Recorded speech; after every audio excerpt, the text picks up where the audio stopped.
ఎవడ్రా నువ్వు?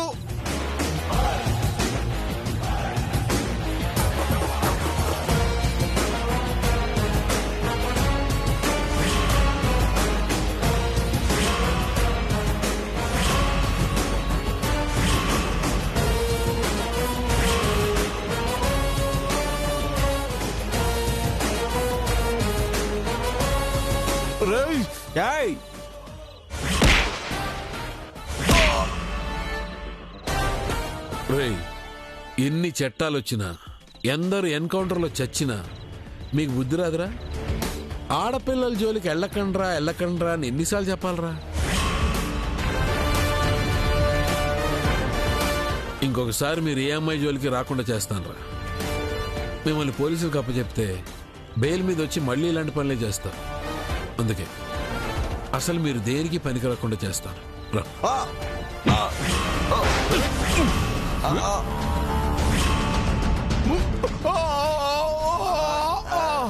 అరవండ్రా, అరవండి, అరవండ్రా. ఆడపిల్ల అరిచే ప్రతి చోట నేను ప్రత్యక్షం అవుతా. మీ అరుపులు విన్నాకే వదులుతా.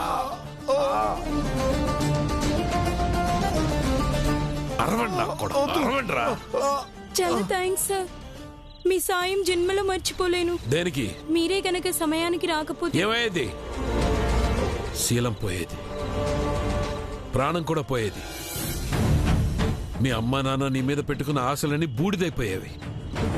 అసలు నీ బుద్ధుందా? ఆడపిల్ల స్వేచ్ఛగా బతకాలి, కానీ వాళ్ళ సేఫ్టీ వాళ్లే చూసుకోవాలి. ఏ రోడ్ ఇది? ఏ రోడ్ ఇది? చీకటి పడ్డాక ఒక్కదాన్ని వస్తావు ఇక్కడికి? చదువు ఉంది, సిగ్గు లేకుండా. ఎందుకు? ఇప్పుడు నీకేమైనా అయితే మీ వాళ్ళు ఏమైపోతారని ఇంగితం లేదా? మీ వాళ్ళ సంగతి పక్కన పెట్టు. ఇక్కడికి నేను రావడం ఒక్క క్షణం ఆలస్యం అంటే ఏమయ్యేది? ఈ ఇద్దరు కామాంధుల చేతుల్లో బలైపోయేదాన్ని. ఎవరైనా చూస్తారేమో, చంపేసి కాల్ చేద్దామని వీళ్లే చంపేసి కాల్ చేసేవాళ్ళు. ఇంకెంతకాలం మీరు అవేర్నెస్ వస్తుంది?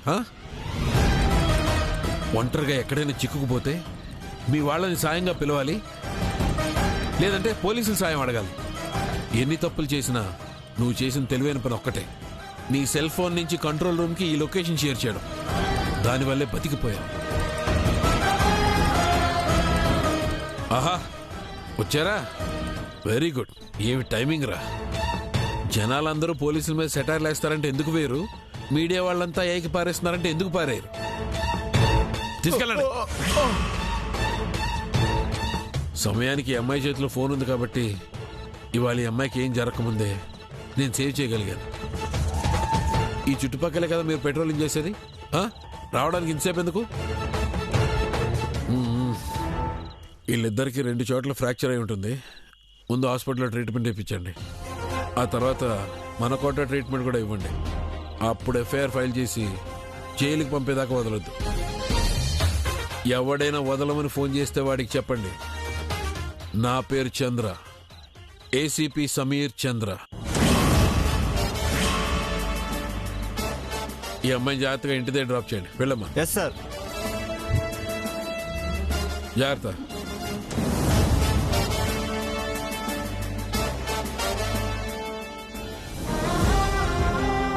తినడానికి దగ్గరలో ఏమీ లేవే. కనీసం బిస్కెట్లు దొరికినా బాగున్నావు.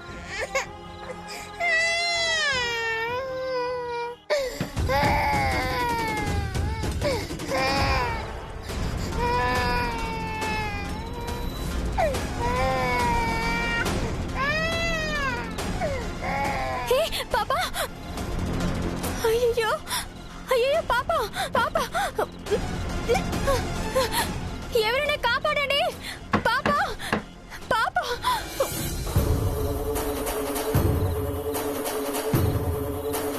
పాపా, పాపా, ఎవరైనా కాపాడండి. పాపా, ఎవరైనా ఉన్నారా? కాపాడండి.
అద్దం పగలగొట్టాను.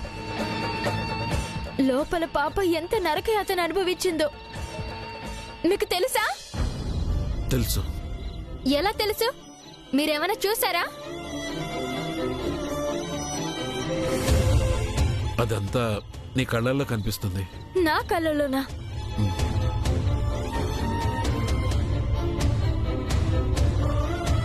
ఫోన్లేండి, దేవుడున్నాడు. కన్న వాళ్లకు కడుపు కొత్త లేకుండా చేయడం కోసమే నన్ను పంపించినట్టున్నాడు.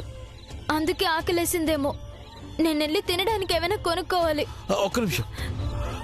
నీకేం అభ్యంతరం లేకపోతే ఇదిగో ఈ బిస్కెట్లు తీసుకో. వీటి కోసమా పాపను వదిలి వెళ్లారు? పాప కోసం తెచ్చినవి నేను తీసుకోను. నేనేదైనా కొనుక్కుంటానులేండి. నీ పేరు? బాను.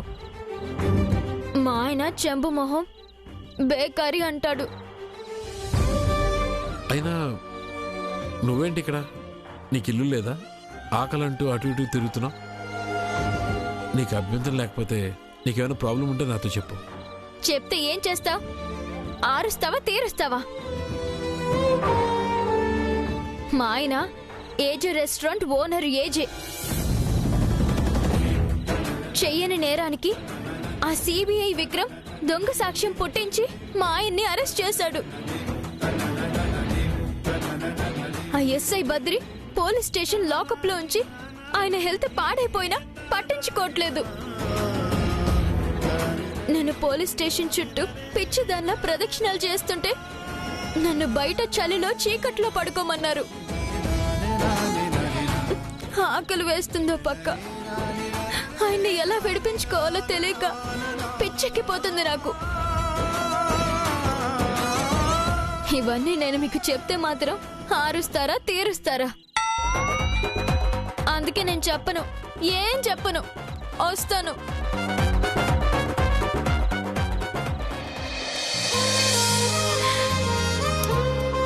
God bless you. ఇక నుంచైనా బుద్ధి తెచ్చుకుని పాపని జాగ్రత్తగా చూసుకోండి. బాయ్.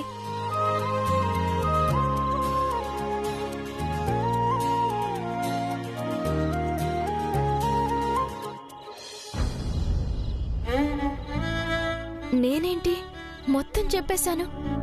పైగా మా ఆయన అని కూడా చెప్పేశాను. ఆయన నన్ను భార్యగానే కాదు, ఒక మనిషిలా కూడా చూడటం లేదు. బేకారిని కదా, పురుగులా చూస్తున్నాడు. ఈ బాధ ఎవరికి చెప్పుకోవాలి?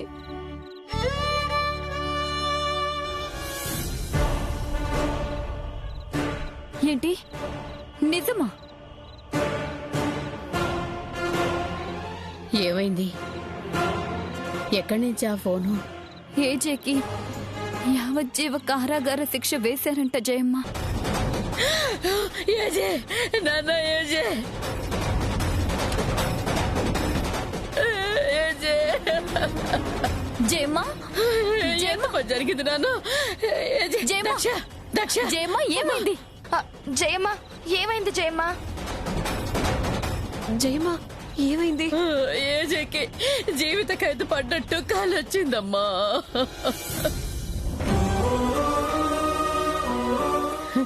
ఎంత బలగా ఉండి, ఎంత డబ్బు ఉండి నా కొడుకుని ఎవరు కాపాడే వాళ్ళే లేరా? అయ్యో దేవుడా, ఎన్ని రోజులు నా కొడుకు పులిలా బతికాడు. ఇప్పుడు పోలీస్ స్టేషన్ లో, రేపు జైల్లో ఎలా ఉంటాడో నా కన్నా తండ్రి.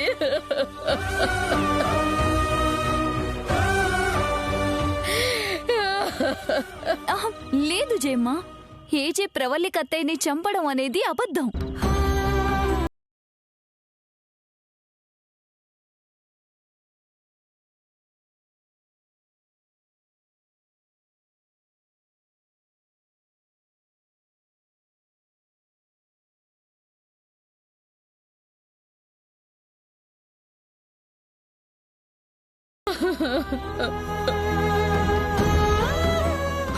మీరు పడుకోండి జయమ్మ, ఏజేకి ఏమీ కాదు.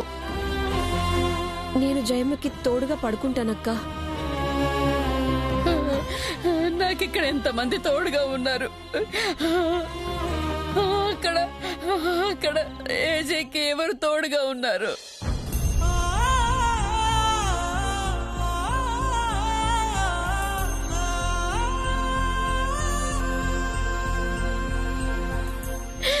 వాడు ఒకసారి నాకు చూపించండి.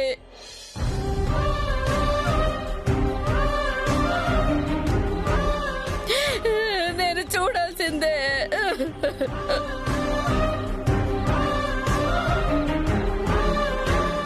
జయమ్మ, మీరు ఏజేని జైల్లో చూసి తట్టుకోలేరు. లేదు, చూసే వరకు నా మనసులో ఉండదు. నేను వెళ్ళాల్సిందే. నేను చూడాలి. నేనే మిమ్మల్ని తీసుకెళ్తాను కదా.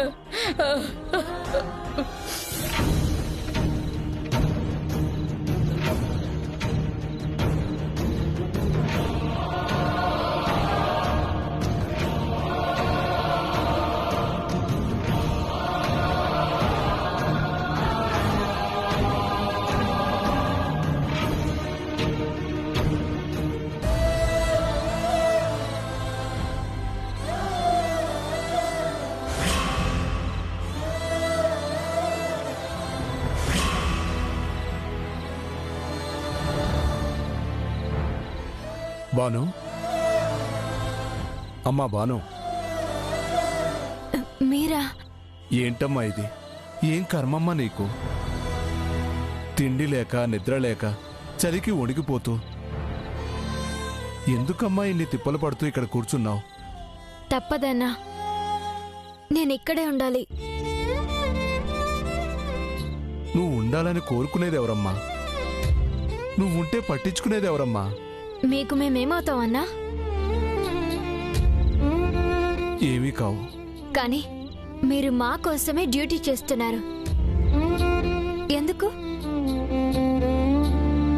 ఇది అలాంటిదే. నేనెవ్వరికి అక్కర్లేకపోయినా ఆ మనిషి బాగుండటం నాకు కావాలి. హ్మ్.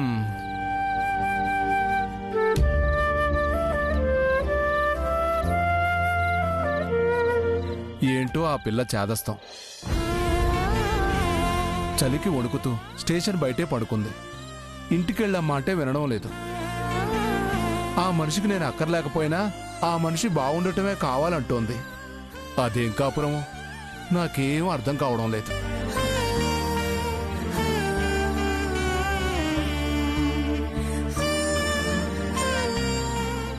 ఎందుకు ఇలా షో చేస్తుంది? నన్ను అరెస్ట్ చేయించడానికి విక్రమ్కి హెల్ప్ చేయించింది కదా. ఆ విషయంలో ఇంట్లో వాళ్ళంతా చేదరించుకుని ఉంటారు. ఇంట్లో కూడా రానివ్వట్లేదేమో, అందుకే ఇక్కడ పడుంటుంది. ఛీ, అమ్మో, నేను నిద్రపోతే ఆ బద్రి వస్తాడేమో. ఏజే సేఫ్గా ఉండాలంటే నేను మెలకువతోటే ఉండాలి.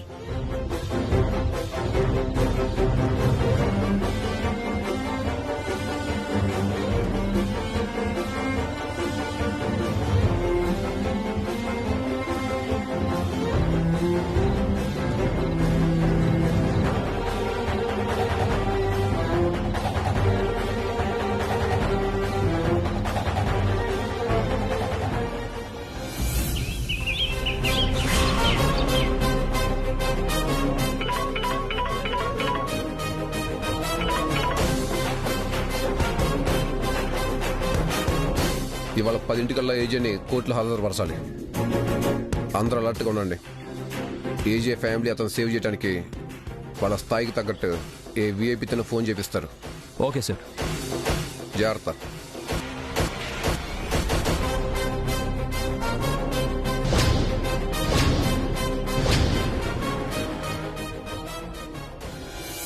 నా దగ్గరికే వస్తారు, నన్నే అడుగుతారు. అప్పుడు నేను ఇది విక్రమ్ కేసు, సిబిఐ చూసుకుంటోంది, నాకేం సంబంధం లేదని చెప్పేస్తా. లేదంటే మన ఏజేని సెల్లో వేస్తానా అని చెప్పి తప్పించుకుంటాను.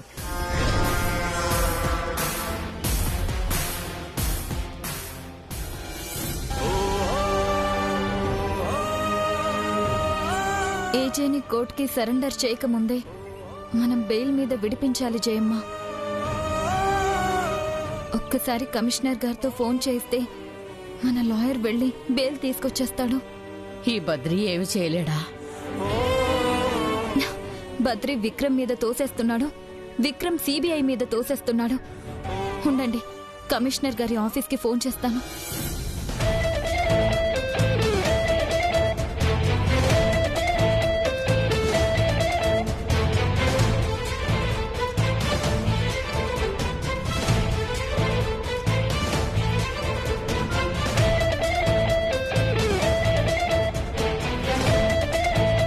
కమిషనర్ గారు ఇంకా రాలేదంట. ఆయన పర్సనల్ నంబర్ మార్చుకున్నారంట. భగవంతుడా, నువ్వే దిక్కు. నా కొడుక్కి మాత్రం శిక్ష పడకూడదు, నిర్దోషిగా బయటికి రావాలి.